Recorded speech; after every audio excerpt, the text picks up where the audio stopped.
예수님께서 이제 여리고를 들어가셔서 소경 바디메오를 고치시고 또 여리고에 나오시면서 본문에 나와 있는 그 삭개오를 만나게 되는 거예요. 삭개오를 만나서 그의 모든 것들을 해결해 주시고 그에게 하나님의 은혜를 베풀어 주십니다. 소경 바디메오를 고치신 예수님은 육적인 구원을 우리에게 보이셨다면 오늘 삭개오는 영적인 구원의 문제를 우리에게 보여주신 거예요. 삭개오가 누굽니까? 여러분 잘 아실 거예요. 그는 부자였고 또 열심도 있었고 그리고 세리장이었습니다. 세리장이라고 하면 그 세관의 최고 책임자예요. 세관의 책임자는 사람들에게 세금을 걷어가지고 로마에게 이렇게 갖다주는 그런 역할을 하는 사람입니다. 그래서 원래 책정된 세금보다 훨씬 더 많은 세금을 걷어서 자기 부를 이렇게 쌓는 그런 사람이죠. 그래서 사람들 하여금 매국노 취급을 받았고 백성들로부터 사리사욕을 채워서 자기의 부를 누리는 그런 사람이에요. 쉽게 말해서 면허증을 가진 강도라고 할 만큼 여러 사람들의 많은 재물을 수탈하는 그런 일을 한 거예요. 삭개오는 예수님에 대해서 참 관심을 가지고 있었어요. 왜냐하면 자기의 삶의 여러 가지 것들이 부하고 많은 것들을 가지고 있지만 뭔가 부족한 부분을 느꼈기 때문에 그랬을 거예요. 내 영적인 부분, 내 연약한 부분, 주님을 통해서 해결받을 수 있을까라는 그런 이야기를 듣고 내가 삶에서 주님을 만나고자 한 거예요. 예수님을 만나서 만족할 수 없는 마음의 그 불안과 동족을 착취했다는 그 죄책감을 모두가 다 이렇게 해결받고 싶은 삭개오의 열망이 오늘 이야기를 통해서 들어있는 겁니다. 오늘 삭개오 이야기 여러분 잘 아는 이야기지만 우리가 몇 가지 한번 점검해보고 우리의 삶의 모습도 한번 다시 그리스도인으로 다시 한번 세워갔으면 좋겠어요. 오늘 삭개오를 보니까 한 가지 특징들이 있는데 그것이 뭐냐면 예수님을 보기를 원했다는 거예요. 예수님 보기를 원했다는 거예요. 이것은 우리 모두가 다 갖고 있는 마음이죠. 예수님을 보기를 원하는 것. 아마 모두가 다 가지고 있는 일일 거예요. 그런데 자기가 가지고 있는 것보다 자기가 할 수 있는 것보다 예수님을 더 사모하고 있는 삭개오의 모습을 우리는 볼 수가 있습니다. 삭개오가 예수님을 만나는데 장애물들이 앞에 있어요. 첫 번째는 뭐냐면 주변 사람들의 평가예요. 저놈이 죄인인데, 저놈이 세리인데, 저놈이 우리의 죄를, 우리의 돈을 다 빼앗아 자기 배를 채운 놈인데 저런 나쁜 놈. 사람들의 평가. 그 평가를 이기고 삭개오는 예수님을 만나고자 한 거예요. 또 삭개오는 키가 작아요. 신체적인 약점을 가지고 있어요. 그래서 예수님을 만나고자 자기가 돌무화과 나무에 스스로 올라갑니다. 자기의 신체적인 약점을 극복한 거예요. 또 많은 무리들로부터 예수님을 볼 수가 없어요. 그래서 삭개오는 예수님을 보고자 어떻게든지 몸부림을 쳤던 거예요. 우리도 많은 장애물들이 있어요. 그런데 그 장애물보다 예수님을 더 보고 싶은가에 대한 고민을 우리가 해봐야 하는 거예요. 내 일, 내 바쁨, 내가 가지고 싶은 것들 이런 것들보다 예수님을 만나고자 하는 열정이 더 있는지 한번 점검해 볼 필요가 있는 것 같아요. 예수님은 늘 두 번째였고 예수님은 우리가 좋아하는 것보다 늘 언제나 차선이었던 그런 모습이 아닌가 생각해 보게 됩니다. 삭개오는 자기의 모든 것을 다 포기하고 오로지 주님을 보기를 원했다는 거예요.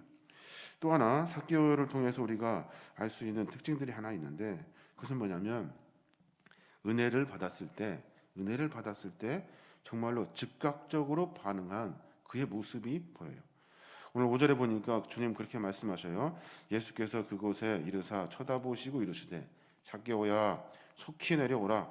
내가 오늘 내 집에 유하여야 하겠다 하시니 그 삭개오 어떻게 6절에 급히 내려와 즐거워하며 영접하거늘. 급히 내려왔대요. 그리고 즐거워했대요. 또 바로 주님을 영접했다는 거예요. 급히 내려왔다는 것은 자기의 모습을 돌이켜서 우리가 주님을 바라보고 주님을 섬기면서 살겠습니다 하고 급히 행동한 거예요. 결단하고 하나님 주님의 말씀에 순종한 거예요. 즐거워했다는 말은 무슨 말이에요? 즐거워했다는 것은 그 일을 사모하고 있었다는 일이에요. 그래서 기뻐하면서 하나님 앞에, 주님 앞에 나온 거예요. 그것뿐입니까? 영접했어요. 주님을 이제 마음의 내 주인으로, 내 마음속에 주님으로 주님을 영접한 거예요. 그래서 삭개오는 급히 내려와서 그리고 돌이켜서 결단을 합니다. 어떤 결단을 해요? 내 소유의 반을 나누어 주겠습니다. 남의 것 또 빼앗은 것, 그 거짓말로 빼앗은 것이 있으면 4배를 갚겠습니다 하면서 급하게 돌이켜 결단하고 행동해요. 또 즐거워하며 기뻐합니다. 그러면서 신앙생활하면서 근심하며 걱정하는 일이 아니라 주님을 만난 것에 대한 감격, 이 감격으로 삶의 문제를 다 이기는 것을 우리 성경을 통해서 엿볼 수가 있어요. 또 영접하여서 주님을 내 안에 모셔드려서 이제 앞으로 나는 세상 사람들이 손가락질하는 모습이 아니라 하나님의 거룩한 백성으로 살겠다는 그런 각오와 결단이 그 안에 들어있는 거예요. 급히 내려와 즐거워하며 영접하거늘. 삭개오의 이 모습을 보고 우리의 신앙의 모습을 한번 점검해 봐야 할 것입니다. 우리에게 하나님은 하나님 은혜를 부어주셔요. 아, 그렇구나. 이것이 하나님의 은혜인구나. 우리가 이렇게 고백할 때도 있어요. 그럼에도 불구하고 우리는 행동하지 않아요. 돌이키지 않고 기뻐하지 않고 금방 잃어버리고 주님을 영접하지 않고 내 안에 다른 것을 주인으로 삼고 살아요.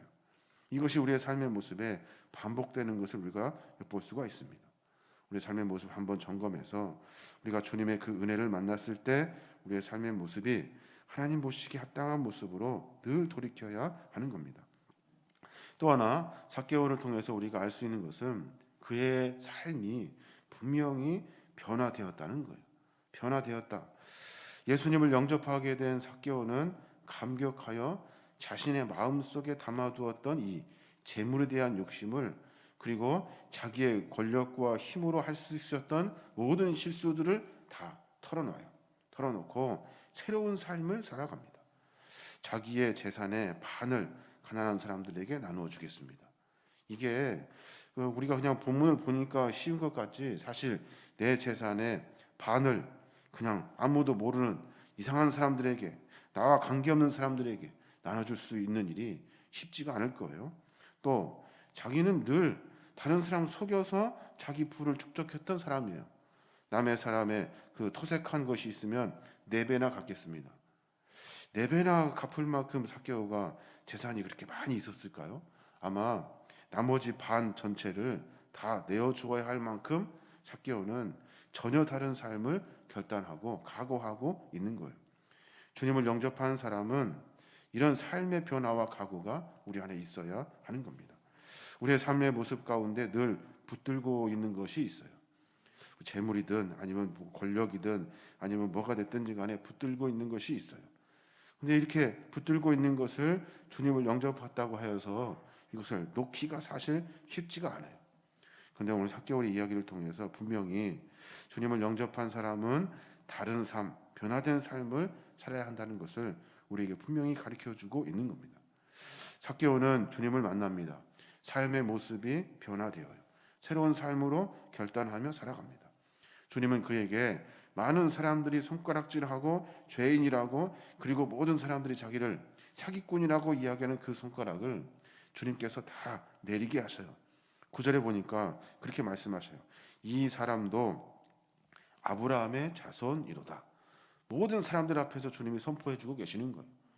이 결단한 사람, 주 앞에 서고자 하는 사람, 자기가 삶 가운데 변화된 삶을 살고자 하는 사람, 주님을 영접한 사람, 이 사람은 바로 아브라함의 자손이다. 아브라함의 자손이라 말씀하시면서 하나님의 자녀다라고 이야기하고 계시는 거예요. 사랑하는 우리는 신앙의 여정을 걷고 있습니다. 믿음 생활을 하며 하루하루를 살고 있어요. 어렵고 힘든 일이에요. 삶의 모습을 점검하고 돌이킨다는 것은 자기 자신의 어떤 약점들을 다 끄집어내야 되고, 자기의 아픔, 상처들을 다시 또 끄집어내야 되고, 마치 큰 밭에 큰 쟁기를 가지고 그 안에 내 안에 가지고 싶었던 자갈들을 그 쟁기로 다 파내듯이 우리의 삶의 모습에 이런 것들을 다 끄집어내서 좋은 밭으로 다듬으려고 하는 수많은 삶의 연단들이 우리 안에 있어야 하는 거예요. 이게 바로 그리스도인의 삶이라는 겁니다. 정도의 차이는 있지만 우리가 그렇게 하지 못하는 경우가 있어요. 많이 있죠. 그럼에도 불구하고 우리는 이 일을 잃어버려서는 안 돼요. 주님을 영접한 사람은 변화된 삶을 산다는 거예요. 주님을 영접한 사람은 세상에 기쁨을 두지 아니하고 하나님이 원하시는 그런 믿음의 삶을 살게 된다는 겁니다. 오늘 말씀을 준비하면서 저의 자신을 한번 되돌아보게 됐어요. 과연 나는 그렇게 할 수 있을까라는 생각이 들어요. 정말 다 포기하고 내려놓고 주님의 길에 걸어갈 수 있을까? 이런 묵상을 하면서 스스로 나는 아직도 그리스도인이 아닌가라는 생각을 해보게 됩니다. 우리 모두가 오늘 하루과리인데 삶을 살아내면서 삭개오와 같은 그런 삶의 결단을 좀 만났으면 좋겠습니다. 주님을 만나고자 하는 열정. 내가 다른 것보다 주님을 만나는 것이 더 중요합니다 라고 이야기할 수 있어야 되고, 주님이 나에게 은혜 주어 주실 때, 나에게 하나님의 하나님 은혜의 깨달음을 주셨을 때 급하게 즐거워하며 주님을 모셔드려서 삶을 바꿔낼 수 있는 그런 신앙의 삶의 여정을 살아야 될 줄로 믿습니다. 오늘 하루 가운데 그런 삶으로 승리하시는 저와 여러분 되시길 주님의 이름으로 축원합니다. 아멘.